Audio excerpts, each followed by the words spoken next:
পশ্চিমবঙ্গের পূর্ব মেদিনীপুর জেলার এক ঐতিহাসিক শহর হলো তমলুক, যা বহু স্মৃতি রয়েছে এই শহরে। এই ভিডিওটিতে যে বিষয়ে আলোচনা করব সেটি হলো তমলুক নেই, তার সঙ্গে কীর্তন গান শ্রবণ করলাম কিছুক্ষণ। এর মাঝে কিছু কথাবার্তা বললাম এই মন্দিরে যারা সেবায়েত হিসাবে রয়েছেন তাদের সাথে।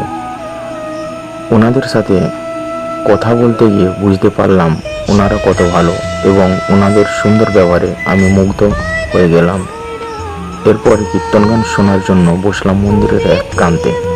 কিছুক্ষণ বাদে এক ভক্ত এসে বলল ভগবানের প্রসাদ গ্রহণ করার জন্য। চলে গেলাম প্রসাদ গ্রহণ করতে।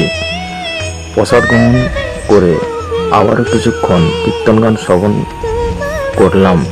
তারপরে ভগবানকে প্রণাম করে বাড়ির দিকে রওনা দিলাম।